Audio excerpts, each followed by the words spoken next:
What if speed could honor a nation? What if a hypercar could fly without leaving the ground? What if engineering became a salute? This is the Pagani Huayra Tricolore, and this is Flight on Four Wheels. Created in tribute to the Frecce Tricolori, Italy's elite aerobatic Air Force squadron. The Huayra Tricolore is not just a car.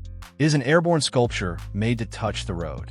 Only 3 units were made, each one a rolling celebration of Italian pride, precision, and the poetry of motion. Still watching? Subscribe now, because this story will make you believe cars can fly. Let's begin with the inspiration. Frecce Tricolori, the pride of the Italian skies. With their jets, they draw the colors of the Italian flag across the heavens. Horacio Pagani, himself a sculptor of speed, wanted to honor them. And what better way than with a car that feels more like a fighter jet than a machine? The Huayra Tricolore starts with the body. And this is no ordinary carbon. It's carbon titanium HP62 with an exposed weave, tinted in deep blue, like the sky before sunrise. Running through it, a painted tricolor stripe, green, white, red, that dances from nose to tail. Every surface, every vent, every intake is shaped like it belongs to the fuselage of a jet aircraft. And that nose? It's long, it's pointed, it's a sonic arrow aimed at the future. The rear? Fluid, extended, elegant. Everything was sculpted, not just for beauty, but for aerodynamic mastery. Even the air scoop, above the cabin, mimics the one seen on military jets, feeding air directly into the AMG V12.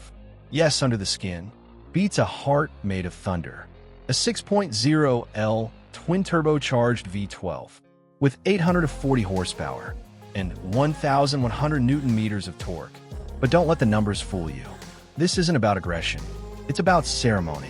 The Tricolore doesn't just accelerate. It ascends 0 to 100 in 2.7 seconds.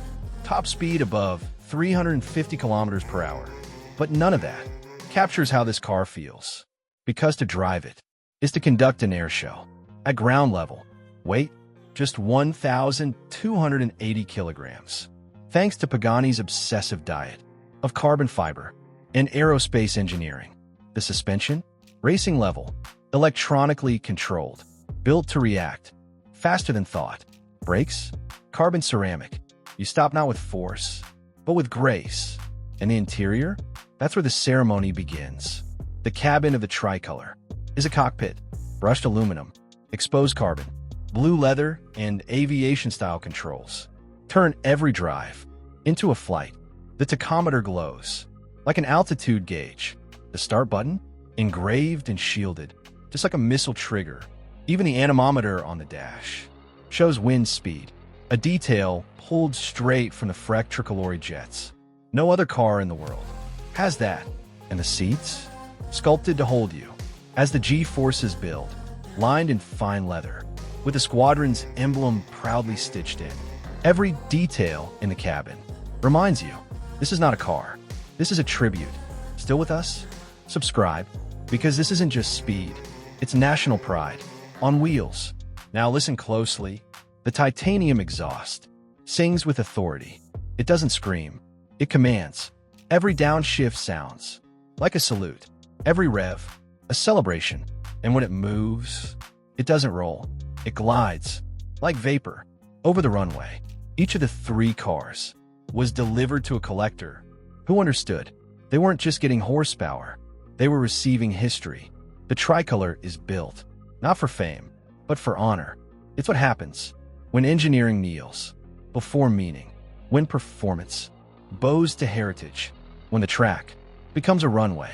If the Zonda Tricolore was the first salute, then the Huayra Tricolore is the final flyover. No car before it has fused speed and symbolism so completely, and maybe no car ever will. Pagani Huayra Tricolore, not just a machine, but a memory painted in green, white, and red. A car that doesn't just go fast, it gives thanks.